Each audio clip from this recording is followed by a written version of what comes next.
ఒకవేళ ప్రభుత్వం అపరిమితంగా డబ్బులు ప్రింట్ చేసి అందరికీ పంచిపెడితే ఏమవుతుంది? మనమందరం కోటీశ్వరులైపోతామా? లేకపోతే దేశమే కుప్పకూలిపోతుందా? ఈ ఆలోచన చాలా ఆసక్తికరంగా ఉంది గదా. సరే, దీని గురించి ఈరోజు వివరంగా చూద్దాం. ఒకసారి ఊహించుకోండి, ఉదయాన్నే నిద్ర లేవగానే మీ ఫోన్కి ఒక మెసేజ్, మీ బ్యాంక్ అకౌంట్లో 10 లక్షల రూపాయలు జమయ్యాయి అని. దేశంలో ఉన్న ప్రతి ఒక్కరికీ ఇదే జరిగితే ఎలా ఉంటుంది? అయితే ఇలా డబ్బులు పడటం మనల్ని ధనవంతుల్ని చేస్తుందా, లేక మనల్ని ఊహించని పెద్ద సమస్యలో పడేస్తుందా? ప్రభుత్వం ఇలా హద్దునేకుండా డబ్బు ముద్రించడం మొదలుపెడితే దాని పర్యవసానాలు ఎలా ఉంటాయో చూద్దాం. మొదట్లో అంతా అద్భుతంగా ఉంటుంది. ప్రతి ఒక్కరి దగ్గర బోలెడు డబ్బుంటుంది.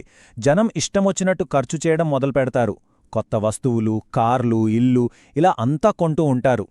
ఆర్థిక వ్యవస్థ రాకెట్లా దూసుకుపోతున్న ఫీలింగొస్తుంది. సరిగ్గా ఇక్కడే అసలు సమస్య మొదలవుతుంది.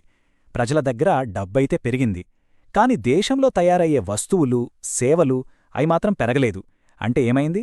డబ్బు ఎక్కువైపోయింది, వస్తువులు తక్కువైపోయాయి. ఈ ఇన్బ్యాలెన్స్ అదే రాబోయే పెద్ద సంక్షోభానికి అసలు కారణమన్నమాట.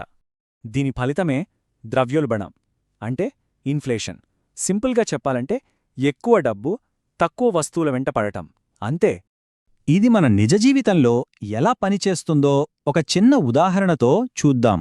ఉదాహరణకి, ఈరోజు 1 లీటరు పాల ప్యాకెట్ ధర 50 రూపాయలనుకుందాం. అందరి దగ్గర డబ్బు ఉంది కాబట్టి డిమాండ్ అమాంతం పెరిగిపోతోంది. ఇదే అదునుగా భావించి అమ్మేవారు ధరలను రెట్టింపు చేస్తారు. ఎందుకంటే ఎంత రేటు పెట్టినా కొనడానికి జనం సిద్ధంగా ఉన్నారు. దీన్నే హైపర్ ఇన్ఫ్లేషన్ అంటారు. ధరలు అదుపు లేకుండా ఆకాశాన్నంటుతాయి. ఈరోజు 50 రూపాయలున్న పాలు కొన్ని రోజుల్లోనే 500 రూపాయలు కూడా దాటిపోవచ్చు. అంటే మీ చేతిలో ఉన్న డబ్బు విలువ కళ్ల ముందే ఆవిరైపోతుంది. ఇది మనల్ని చాలా వింతైన, షాకింగ్ పరిస్థితికి తీసుకొస్తుంది. అదేంటో ఇప్పుడు చూద్దాం. ఇది మనం ఊరికే ఊహించుకుంటున్నది కాదు, నిజంగా జరిగింది. జింబాబ్వే, వెనిజులా లాంటి దేశాల్లో వాళ్లు కూడా ఇలాగే ఎక్కువ డబ్బు ప్రింట్ చేశారు. దాని ఫలితమేంటో తెలుసా?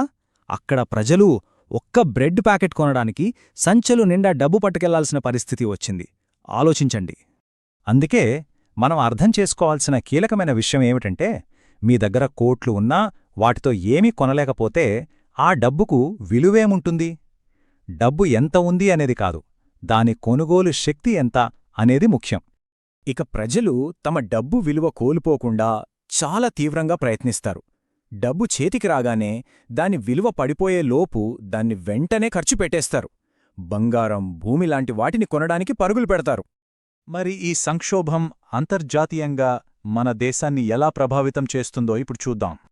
అమెరికా డాలర్ లాంటి ఇతర కరెన్సీలతో పోలిస్తే మన రూపాయి విలువ దారుణంగా పడిపోతోంది.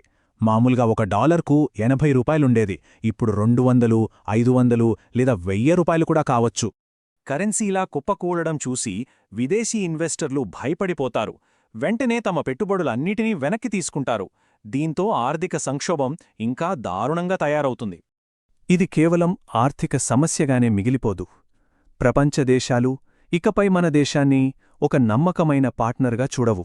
మన దేశం మీద నమ్మకం పూర్తిగా పోతుంది. మరి ఈ ఆర్థిక పీడకల నుండి మనం నేర్చుకోవాల్సిన అసలైన పాఠమేంటి? నిజమైన సంపద అంటే అసలు ఏంటి? ఒక దేశం బలంగా ఉండాలంటే ఉత్పత్తి పెరగాలి, ఉద్యోగాలుండాలి, పరిశ్రమలు అభివృద్ధి చెందాలి. అంతేగాని కేవలం డబ్బును ముద్రించడం వల్ల దేశం బలోపేతం కాదు. దాని ఉత్పాదక సామర్థ్యం మీదే దేశ బలం ఆధారపడుంటుంది.